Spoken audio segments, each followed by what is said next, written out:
بچپن سے میری والدہ اور والد صاحب دونوں کی ٹریننگ تھی، اور وہ اس طرح سے تقریر، نعت، قرات وغیرہ اس کی ٹریننگ دیتے تھے. تو وہ ایک بچے میں کانفیڈنس آ جاتا ہے اس طرح کے کام کر کر کے.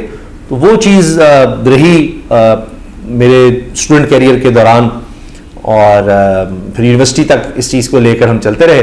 پھر ایسے ہوا کہ یونیورسٹی سے جب فارغ ہوئے تو اس طرح کا ایک چانس ملا، کسی نے کہا کہ آڈیشنز ہو رہے ہیں ایک بزنس پلس چینل میں، تو تب وہاں گئے، وہاں پر آڈیشن دیا، سلیکٹ ہو گیا.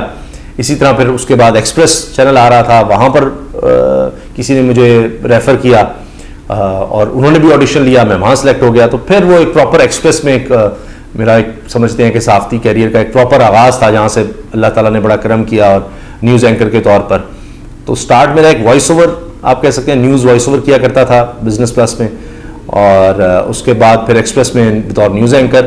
بزنس پلس میں بھی شروع کر دی تھی نیوز، میں نے نیوز ڈپارٹمنٹ میں آ گیا تھا، لیکن سٹارٹ میرا وہاں سے ایک وائس اوور کے طور پر، وائس اوور آرٹسٹ کے طور پر آپ کہہ سکتے ہیں. تو اس کے بعد ایکسپریس کے بعد پھر کہتے ہیں نا انگریزی میں ریسٹ از ہسٹری. پھر وہاں سے آگے دنیا نیوز سے سما سے جیو، پھر بول. بس اب اگر آپ کہیں تو اب تو میں بڑا ریلیکس ہوں. بول نیوز میں بہت ریلیکس، ایک پراپر ایک ہوتا ہے نا کہ انسان ایک کام میں کمفرٹیبل فیل کرتا ہے، تو اس لحاظ سے میں بڑا کمفرٹیبل ہوں اپنے اس شو میں. میرے ساتھ جو میرے ساتھی ہیں وہ بڑے زبردست ہیں، صدیق جان ہیں، سید مزمل شاہ ہیں. تو میں اس وقت اپنی ٹیم کے ساتھ اس چینل کے لحاظ سے تو اب ماشاءاللہ مجھے اگر آپ دیکھیں تو مسلسل 2007 سے ماشاءاللہ 16 سال ہو گئے. 2004 میں بزنس پلس سے سٹارٹ لیا اگر تو اس لحاظ سے دیکھیں تو اب تو کوئی لگ بھگ 20 سال ہونے لگے ہیں. تو اس لیے اب میں بڑا کمفرٹیبل ہوں. باقی اگر کہیں تو میں نے جو جیو پاکستان پروگرام کیا تھا، اس میں ہما میر شاہ صاحبہ تھیں، تو وہ بہت میرے لیے تھا. اس میں یہ کہیں کہ چلبلا پن بھی اور مزیدار شو تھا وہ، لیکن اس میں یہ تھا کہ کراچی میں کرنا پڑ رہا تھا، تو میری فیملی ساری لاہور میں تھی، تو یہ مسائل تھے. ادروائز وہ بڑا انجوائبل شو تھا. وہ ایک نیوز مارننگ شو، ایک نئی چیز پاکستان کے لحاظ سے. تو اس میں آپ ہر چیز ڈسکس کرتے تھے، اس میں یعنی آپ ہر ٹاپک ڈسکس کرتے تھے. اس میں آپ کھیل بھی ہے، اس میں صحت بھی ہے، اس میں ایجوکیشن بھی ہے، اور اس میں فن بڑا تھا. تو اس لحاظ سے وہ بڑا انجوائبل رہا میرا ایکسپیرینس.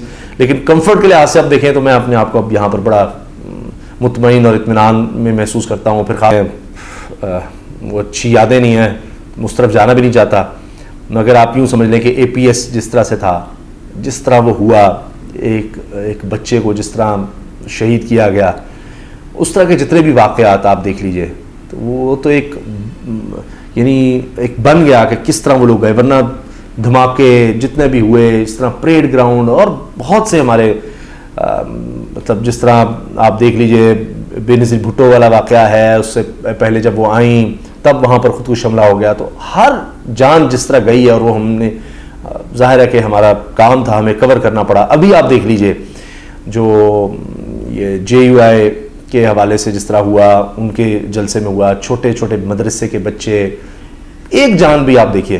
لیکن وہ اے پی ایس جس طرح سے تھا تو وہ ایک ہائٹ پہنچ گئی تھی کہ اس طرح جا کر اسکول میں اور بچوں کو بند کر کے اور وہ لاشوں ڈھیر بتاتے ہوئے بھی تکلیف ہوتی ہے.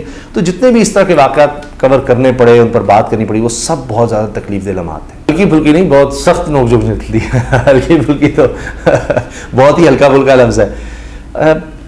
کچھ شاید میں سست ہوں، میں کوئی اتنا جینیس آدمی نہیں ہوں، مجھے کچھ چیزوں کے حوالے سے بہت زیادہ پڑھنا پڑتا ہے، کچھ سستی بھی ہے، اتنا مائنڈ نہیں بنا پاتا.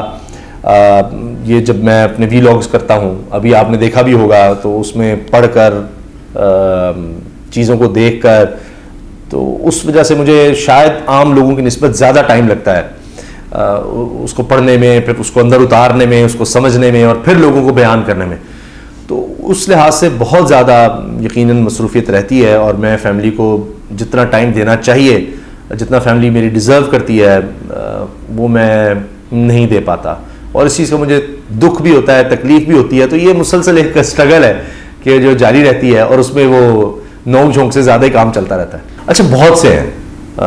میں نے آپ کو جس طرح بھی مثال دی ہے نا کہ پرسنلی جس طرح اب ارشد شریف شہید نے جو مطلب کمال کر دیا, اب ان کے علاوہ تو اب کوئی بات ہی نہیں آتی ذہن. اچھا اب نام تو میں کسی کو نہیں دے سکتا, لیکن جن کے بارے میں پتہ چل جاتا ہے کہ وہ ایک خاص ایجنڈے کے ساتھ, پھر وہ سرکاری عہدوں کے ساتھ, سرکاری مراد کے ساتھ کرتے ہیں, اور پھر برے وقت میں اپنے ساتھیوں کے ساتھ نہیں دیتے, تو ان کا مجھے بڑا دکھ ہوتا ہے. اور پھر پتہ نہیں کیا کچھ بنا لیتے ہیں, کیا کچھ کر لیتے ہیں, تو وہ بس مجھے بڑا. دیکھیں دکھ اور افسوس تو ہوتا ہے کہ ہماری برادری میں بھی ایسے لوگ ہیں, لیکن یہ ہر جگہ یہ حال ہے, ہم بھی اس معاشرے کا حصہ ہیں, ہمارے درمیان بھی ایسے لوگ ہیں. آپ کا تجزیہ غلط ہو سکتا ہے, آپ کی سوچ غلط ہو سکتی ہے, اس سے کوئی اگری کرے نہ کرے, لیکن اگر آپ مورلی کرپشن میں آ گئے ہیں اور آپ اس لحاظ سے, وہ جس کو لفافہ کہتے ہیں, اس کی وجہ سے آپ اپنا رخ بدل رہے ہیں یا اس کی وجہ سے آپ اپنی سوچ بتا رہے ہیں, تو یہ ایک بہت ہی غلط چیز ہے. لیکن ظاہر ہے کہ افسوس اور دکھ ہوتا ہے, لیکن ہر طبقے میں ہر جگہ اچھے برے لوگ ہوتے ہیں, اور یہاں بھی ایسے. آپ کے آنے کا اور اس طرح کی گپ شپ کا بہت بہت شکریہ آپ کا, اور خاص طور پر میرا آپ سب کے لیے پیغام ہے, ہوپ آف پاکستان چینل کو سبسکرائب کریں, اور اس چینل کے لیے میری نیک تمنائیں ہیں, دعائیں ہیں. اللہ کرے کہ یہ چینل بڑا پھلے پھولے. بہت شکریہ.